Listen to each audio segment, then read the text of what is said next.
Pag-usapan po natin yung trending ngayon na lumabas na putotoy. May lumabas na banana. May lumabas na banana or hotdog. Ano ba yan? Hindi naman po kasi ordinaryong tao lang ang nagpakita ng putotoy, mga ate at kuya. Or accidentally lumuwa yung putotoy. Siyempre dapat mag-react ako, no? Kasi siyempre, baka magkakuliti ako, di ba? Alam niyo naman, no? Ako ay laking kumbento, mga ate at kuya. Tapos makakita ko ng putotoy, talagang hindi ko mapipigilan ng aking damdamin. So, eto nga po yan. Sino ba yung taong yan na involved? Narinig ko na to sa ibang vlogger, pero gumagawa ng ingay ngayon. Pinuntahan ko nga yung Facebook page ng ating mahal na senador. Wala siyang explanation. Pero yung asawa po niya ay nagpaliwanag naman regarding dun sa lumuwang putotoy. So, eto nga po yung video na yan. Si Miss Mariel, yung nakayukong yon ay nagle-live selling. Kilala siya dyan, di ba? Queen of live selling nga yata si Miss Mariel. Kasi syempre, jolly, di ba? Masayahin, talkative. Yeah, kilala pati, artista. So, nandun na yung credibility na pagkakatiwalaan po talaga ng mga buyers. Lalo't sumikat si Miss Mariel sa live selling dahil nga po din nung panahon ng pandemic, 'di ba? Ang mga tao ay hindi nakakapunta sa physical store para bumili ng kanilang mga gusto dahil nga walang masyadong biyahe. So, sa online selling, naging trending po kasi online selling during pandemic. And also, ang mga binibenta ni Miss Mariel, yung tipong mga tsaka maraming ganyan, mga second hand, di ba? Mga pre-loved na tinatawag. At minsan, si Miss Mariel nga po kasi, katulad na nabanggit ko kanina, artista yan. So, baka na-accumulate na yung mga signature clothings, bags, accessories, pati mga footwear, di ba? Ganon. So, ang mga artista kasi minsan may mga nag-gift sa mga yan eh. And also, malakas rumakit ang mga artista. Miss Mariel is a celebrity, di ba? Host din ng PBB. So, bumibili rin. Tsaka sabi ko nga, ang mga bags, even shoes, pati mga accessories, mga alahas, ganon, status symbol yan ng mga elite at mga artista, di ba? Iba ang tingin sa'yo kapag ang mga suot mo ay original, at saka may presyo. Di ba? Kung ikaw baga naman yung ka-Hermes Birkin, mamaliitin ka pa ba? Bag mo pa lang, kaya nang bumili kaya nang ipambili ng isang malaking bahay. Magkano ba Hermes Birkin? 10? 25 million?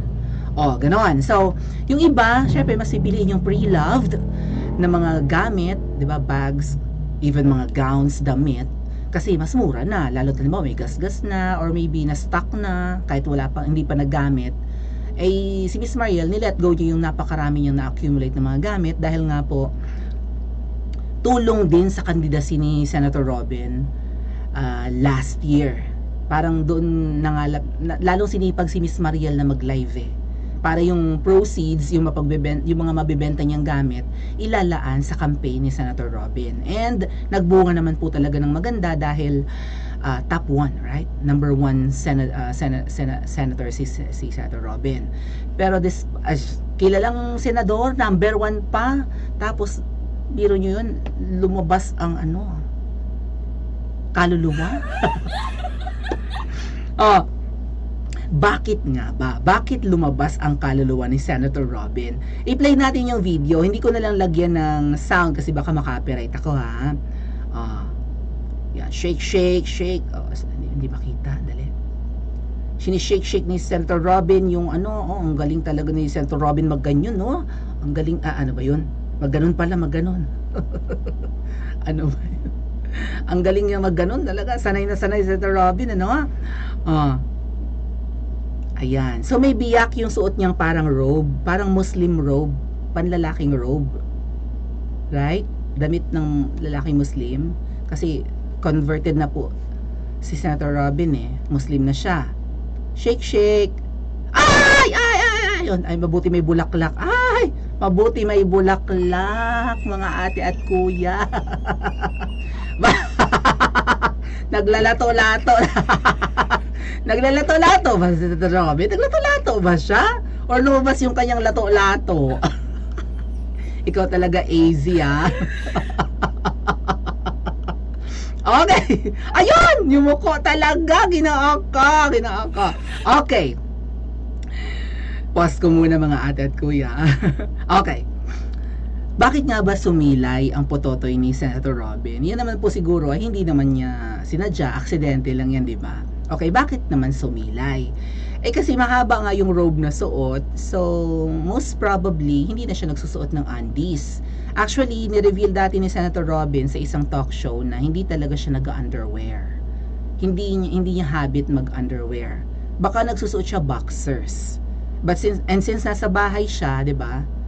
May t-shirt naman siya, tapos may roba siya, hindi siya nag-underwear. Yung iba nga, maraming guys ang hindi komportable na naka-underwear. Mas gusto nila boxers.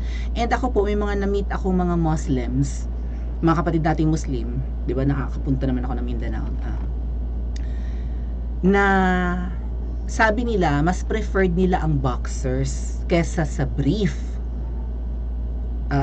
Mga brief na mahigpit kasi minsan ang brief, di ba? Boxers kasi mas breathable daw and pwede pa daw mag-grow yung ari-arian. Kapag brief, malilimit daw yung growth ng ari-arian, mga kuya.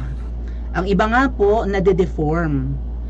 Hindi ito kabalahuraan, it's the physical anatomy of human body, di ba? May mga teenagers po na dahil siguro sa pagsusuot nila ng brief, minsan ay tumatabingi yung kanilang ari-arian. Baliko. Baluktot. Dahil nga po sa higpit ng brief. And also, di ba parang nangingitim yung singit dahil sa underwear na mahigpit. Or kahit sa brief alone, nangingitim ang singit. Also, yun nga po. Tapos, hindi siya minsan to the left yung ari-arian, minsan to the right. Kasi minsan 'di ba ganoon naman yung kapag nagsuot ng brief yung mga kalalakihan, standing ovation naman yung ari-arian. Pero pag nagagalit yung ari-arian, dapat i-ano nila yon, i-kaliwa or i-kanan, kasi pagka nagalit yung ari-arian at lumagpas sa underwear, hindi pwedeng makita. 'Di ba yung ginagawa siguro ng ibang boys ay depende kung saan sila komportable, kung to the left baga or to the right. Yung iba nga pababa eh. Kaya lang yung pag-develop ng kanilang ari-arian, baluktot din pababa. Di ba parang baluktot? Ngayon, kaya si Senator Robin, in-advise din niya to, narinig ko sa isang interview niya. I think magkasama ba sila ni Daniel Padilla? Parang in-advise niya si Daniel Padilla na gawin yung ginagawa niya na hindi nag-underwear. Or kung mag-underwear man, boxer brief or boxers. Para to let the gravity, 'di ba? Help the ari-arian grow longer. Kasi syempre, 'di ba, kung ang ari-arian ay sinasalo, may panlaban sa gravity. Whereas kung walang undies, 'di ba? Syempre yung pull ng gravitational force ng mundo natin, nakakatulong pa 'yun para mag-elongate ang ari-arian. Sabi ni Senator Robin, hindi yan galing sa akin, siya mismo may sabi. So that might be the reason why wala talaga siyang underwear. Tsaka nasa bahay siya. Ay kaso mo yumuko. Yung roba gumanon. Tsaka practice na rin siguro po 'to ng mga kapatid nating Muslim, na hindi sila, marami sa kanila ang mas preferred na magsuot ng mga boxers rather than brief. Di ba? Ay, kung nasa bahay ka lang naman at mahaba naman ang suot mo, what's the use? Hindi naman mahalata kung may suot ka o wala. Anyway, covered naman. Ay, yumuko nga lang. Ay, di, dumungaw rin. Dumungaw rin. So, yun nga lang, sabi nga ng ibang maliit, ay syempre hindi galit, ano ba? Pero nakita ko po yung, play nga natin, nakita ko to ng walang flower na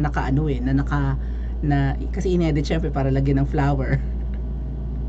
Nakita ko yung video sa TikTok na wala talagang cover na flower, ang ari-arian ni Senator Robin. Maputi!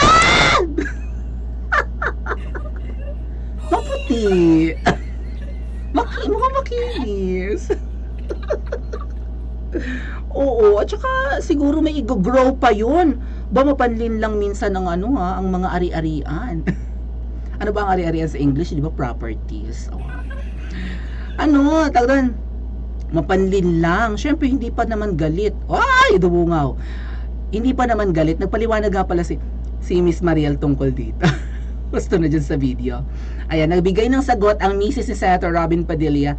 Again po ha, may mga mapanlin lang po talaga ng mga ari-arian. Yung, syempre hindi pa naman sila galit, hindi pa sila nagpapakita ng kanilang, hindi pa nila piniflex yung kanilang muscles.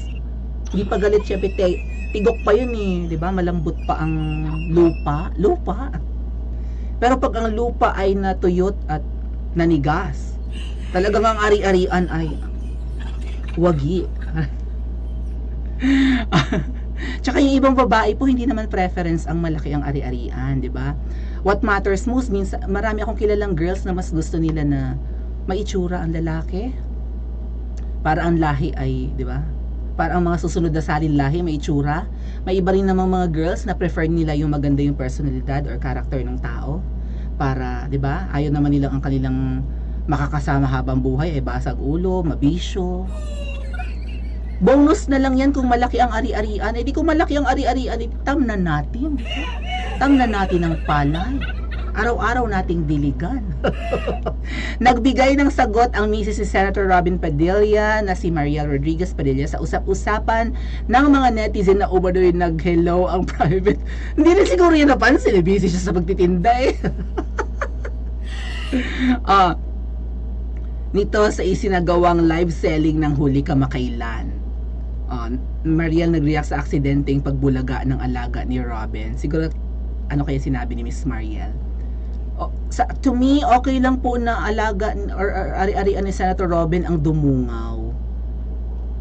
Mas masagwa kung ang dudungaw ay ari-arian ni Jim Paredes. Kulay violet yun. O kaya naman ay ari-arian ni Barney. May nagbanggit yan si Barney daw at saka si Sandra. Mukhang nagtinginan ng nagkumparahan ba sila ng kanilang ari-arian? Ano ba? Di ba? Sagwa naman siguro ang ari-arian ni Barney, no? Diyos ko, oily na nga. Sigurado ako, malupa yun. Malupa naman talaga si Barney, mga ate at kuya. Si Barney kasi lawak ng lupain. Malupa yun. Parang patatas yun. Ang sabi ni Miss Mariel, sa live selling ni Mariel nung nakaraang September 23, kasama niya ang mister sa pag-endorse ng isang food supplement. Food supplement! Baka mamaya mga pampaelya yan na food supplement, mga ate at kuya. Mga tongkat ali, mga ganun. Tongkat ali. Right? Yung mga pampaelya. Nagtimpla si Robin ng banggit na yung inaalog niyang ganon. Yung sinishake-shake niya, food supplement pala yun. Akala ko raffle, akala ko nga ihi eh. Para kasing ng ihi. Parang jar ng ihi. Baka mamaya, hindi kaya sinadya ni Senator Robin ito? Kung ito yung food supplement na pampaelya at pampalaki ng ari-arian, ay! Baka may pasampol.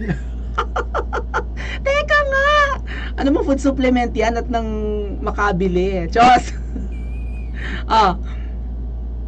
Inalog-alog ang likido. Inalog-alog ang likido. Parang itong writer na ito ng balita. Parang may pagkamalisyoso ha. Habang nasa loob ng water container, biglang yumuko ang aktor politiko at nahagip ng mga mata ng netizens sa tila wala raw siyang brief sabang suot ang isang roba. Hindi sinasadyang nakita ang kanyang private resort. Private resort? Nag-viral agad sa social na media ang video clip na ito. Napag-usapan din pala ni Ogie Diaz. Syempre, alam niyo na naman yung isang iyon. Isplok ni Ogie, hindi raw totoo ang mga chikang jutes. Umalit ang alaga ni Bio dahil marami umano ang magpapatunay na hindi. Bakit? Marami na bang natusok? I find na hindi naman kailangan pag-usapan, so hindi na kailangan mag-comment pa, sabi daw ni Mariel. Hindi na raw nagbigay ng kahit anong paliwanag pa ang misis ng senador. Hindi naman daw big deal ito. Hindi dapat magbiro ka na lang, Miss Mariel. Diba nakita nyo ang aming ari-arian. Diba nakita nyo? Hindi ko pinagdamot, sabi ni Miss Mariel. O, di ba nakita nyo yung araw-araw ko ring nakikita? Ayaw nyo pa noon? Hindi kami madamot ng aking asawa. Char lang. Okay. So, yun nga lang, no? Live selling kasi yun. And hindi nga aware si Senator Robin na talagang dudungaw. Pero dapat extra careful din, ano? Yeah. Siguro nga roba na, tapos t-shirt pa. 'Di ba? So, tiwala na si Senator Robin na secure na yung kanyang garments, na wala nang ma-expose. Minsan mapaglaro ang tadhana. Makakabawas po kaya ito sa Pogi Points si Senator Robin? Makinis naman Tsaka marami nagpapantasya kay Binoy. Sa edad niyang yan, 50s na yata si Binoy, di ba? Pero mukhang disiplinado katawan, di ba? Hindi naman siya yung tipong mala Barney ang katawan. Right? Ba may dating pa rin yan sa mga kababaihan. Makakabawas ba ito sa boto? Makakabawas ba ang boto ni Senator Robin sa kanyang boto sa susunod na mga eleksyon? I-comment nyo nga po sa comment section at mag-like and subscribe din po kayo.